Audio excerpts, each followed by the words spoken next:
What if everything happening in the world right now, the wars, the disasters, the moral collapse, what if none of it is random?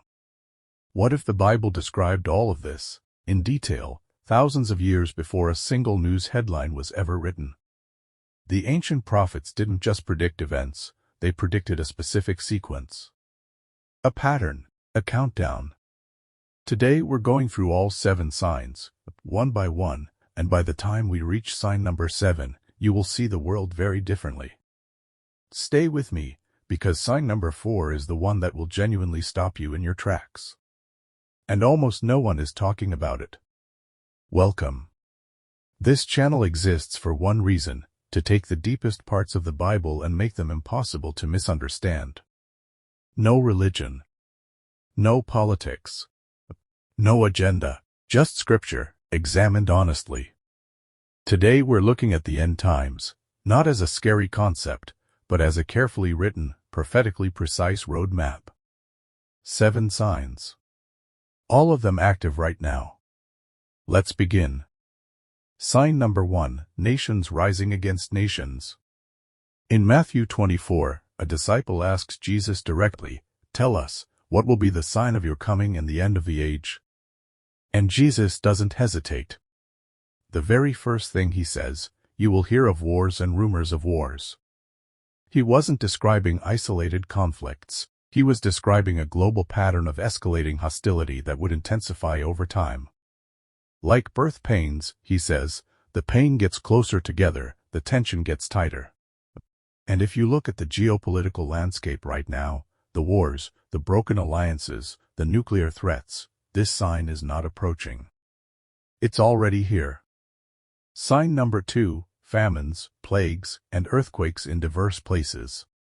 Still in Matthew 24, Jesus continues, "There will be famines and earthquakes in various places." But what makes this a sign? The word Jesus uses, various places, meaning simultaneously, across the globe, in unusual patterns. Global food insecurity is at its highest recorded level in modern history, and novel diseases are accelerating. Jesus said this would come in clusters. We are watching clusters form in real time. Sign number 3, the great falling away. This one doesn't happen on a battlefield, it happens inside the church. The Apostle Paul writes of the apostasy, a widespread departure from genuine faith. We are watching it happen at a scale never seen before in history, people leaving the faith at unprecedented rates, churches that once held thousands now holding dozens. The question isn't whether this is happening. It clearly is. The question is, what are you doing with your own faith in the middle of it? Now we've reached sign number 4, the one I told you to stay for. This is the sign almost nobody talks about. In Revelation 13, John describes a global system where no one may buy or sell except one who has the mark. A single global financial system. A mark required for every economic transaction on Earth. No mark, no access to food, goods, or services. When John wrote this in 90 AD, there was no internet, no digital payment system, no biometric data, and yet here we are. A world where central bank digital currencies are being developed by over 130 countries, where every transaction is tracked, recorded, and could be restricted. Sign number 5, the preaching of the gospel to all nations. In Matthew 24 verse 14, Jesus says, "This gospel of the kingdom will be preached in the whole world as a testimony to all nations, and then the end will come."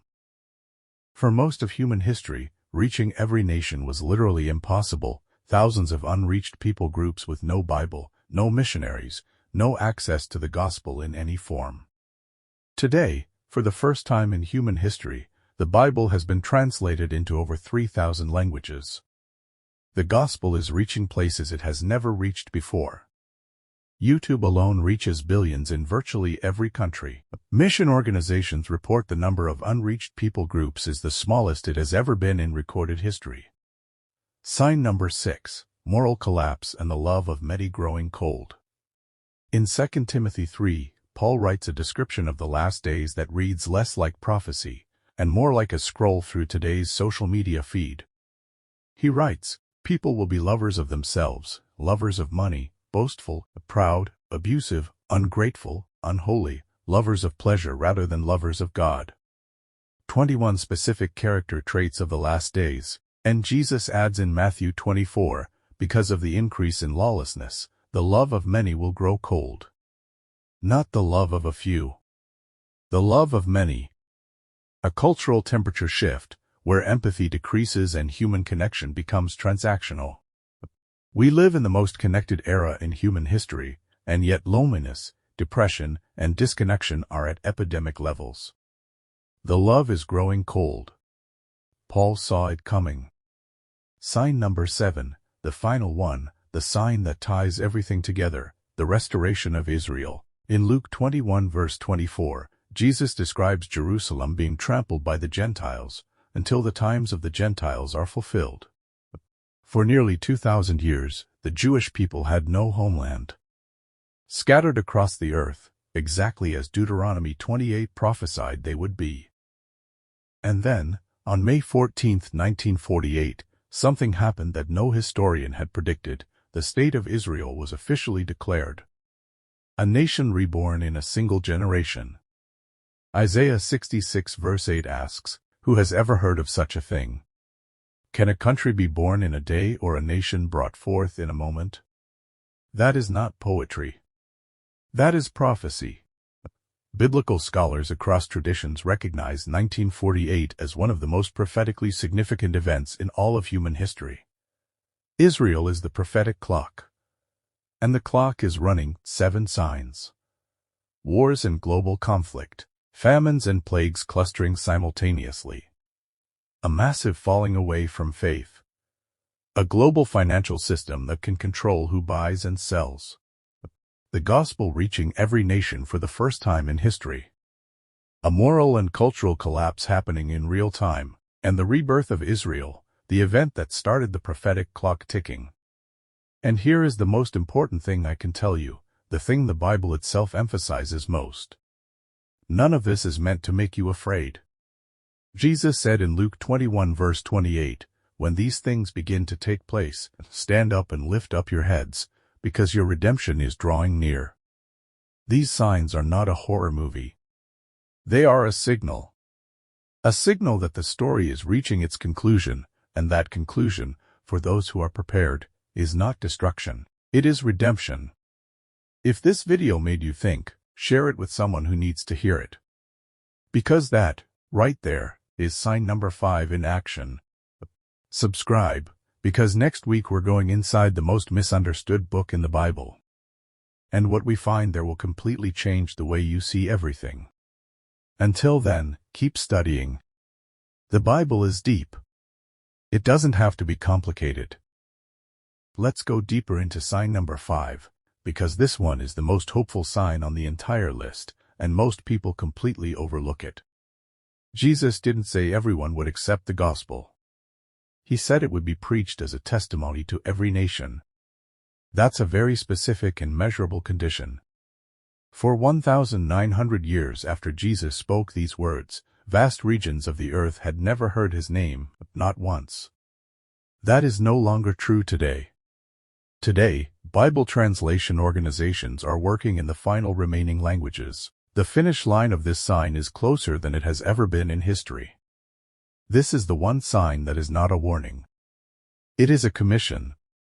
And it is being fulfilled right now, in our generation.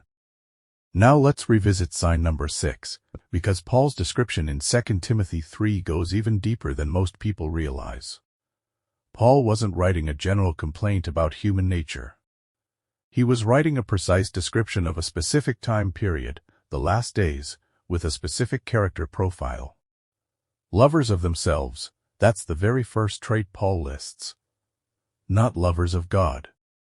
Not lovers of others, lovers of self. Sound familiar?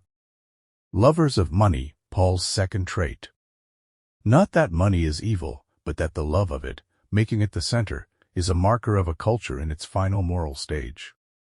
Boastful and proud, in an age where self-promotion is the currency of culture, where image is everything, Paul saw this coming with startling precision.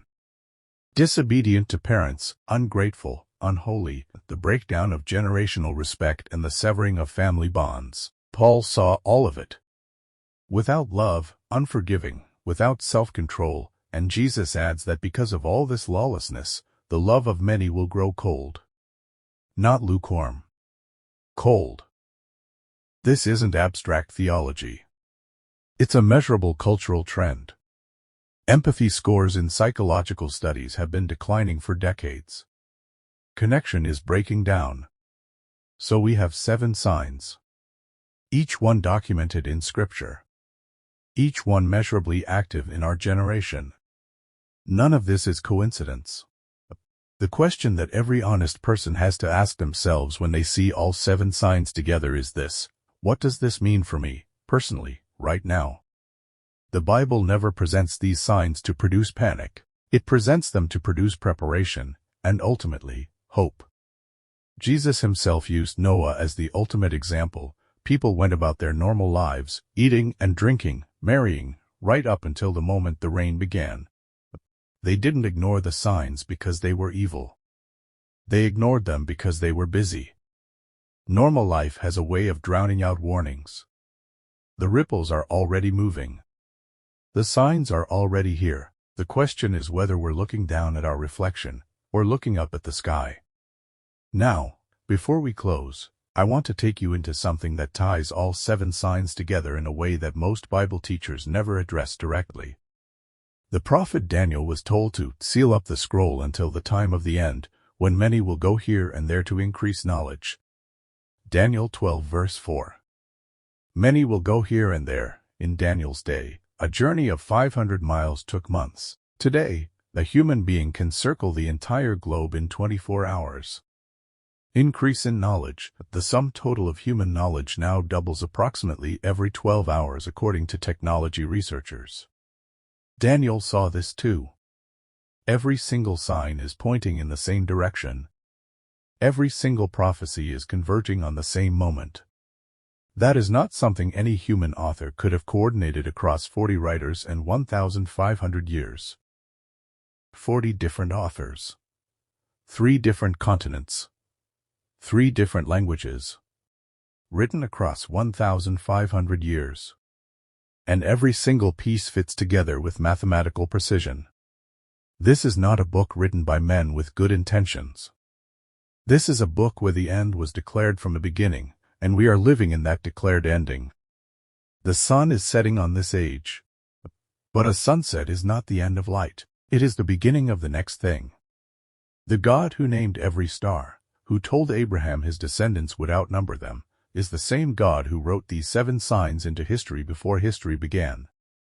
If he was faithful to every single one of those promises, across thousands of years, then the promises about what comes next are just as certain. That is the foundation on which everything else in this video stands. Not fear. Not speculation. Certainty, rooted in a track record that spans the entire length of human history. Now I want to bring all 7 signs back together, because when you see them side by side, the cumulative weight of what we're living through becomes impossible to dismiss. Sign 1. Wars and rumors of wars, active on every continent simultaneously, with nuclear arsenals larger than at any point in history pointed at one another. Sign 2. Famines, plagues, and earthquakes in various places, food insecurity at record highs, novel diseases accelerating, seismic activity clustering globally. Sign 3. The great falling away, with faith declining fastest among the youngest generation, in the very cultures where Christianity was once most established. Sign 4. The global economic control system, with digital currency infrastructure, biometric identification, and transaction monitoring already operational in nations across the world.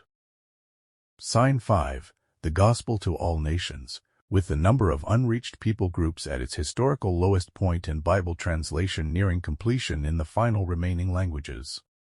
Sign 6. Moral collapse and the love growing cold, with loneliness, mental health crises, family breakdown, and empathy decline all measurably accelerating across the developed world. Sign 7. The restoration of Israel, a nation reborn after 2,000 years of exile in a single day in 1948, exactly as the ancient prophets described it would happen. 7 signs, all documented in Scripture centuries before our time. All measurably active in our generation simultaneously. This is what the Bible called the convergence. Every needle is pointing in the same direction. And the direction is not toward darkness. It is toward the fulfillment of the greatest promise ever made to humanity. The Bible does not end in destruction. It ends in restoration. Behold, says Revelation 21, I am making all things new. All things new. Not some things. Not most things. All things. That is the destination these 7 signs are pointing toward. This is what the prophets were pointing toward, not the signs themselves, but where the signs lead. Not the labor pains, but the birth. The darkest moment for a seed is the moment just before it breaks through the surface. What looks like the end is actually the beginning pressing through. The ancient watchmen of Israel had one job, to watch the horizon and sound the alarm when they saw what was coming. That is exactly what Scripture asks of us today. Not to create fear. To create readiness. There is an enormous difference between the two, and the Bible is always on the side of readiness. If you've watched this far, you are not a passive observer of these 7 signs. You are someone who now has the responsibility of understanding, and that understanding is a gift. One candle in a dark room changes the entire room. You don't need to reach the whole world. You need to reach the person in front of you. Share this video. Not because we need views, but because someone in your life is watching these signs unfold and has no framework for what they mean. Give them one. The door is still open. That is perhaps the most important thing this video can tell you. The door is still open. Jesus said in Revelation 3 verse 20, Behold, I stand at the door and knock. If anyone hears my voice and opens the door, I will come in. Anyone. Not the perfect. Not the religious. Anyone. Whatever sign on this list unsettled you most, that unease is not an accident. That is the still small voice that Elijah heard in the wilderness. Pay attention to it. Even in the wilderness, even at the lowest point, God did not abandon Elijah. He does not abandon anyone who turns toward him. Morning always comes. That is not wishful thinking. It is the testimony of every single person in Scripture who faced the darkness and kept going. We started this video in darkness, wars, collapse, falling away, global control systems. And we are ending it in light. That is not by accident. That is the arc of Scripture itself. The ancient scroll said these things would happen. They are happening. What the scroll says comes next is the part worth living for. Next week, we go inside the book of Revelation itself. Not the scary version. The real one, the one that, when you understand it, will completely change how you see everything. Subscribe now, so you don't miss it. Because the book of Revelation was never written to terrify. It was written to prepare. And you deserve to be prepared. If this video gave you something, share it. Comment what sign surprised you most. And remember, the Bible is deep. It doesn't have to be complicated. Until next time, keep studying, keep watching, and keep your head lifted.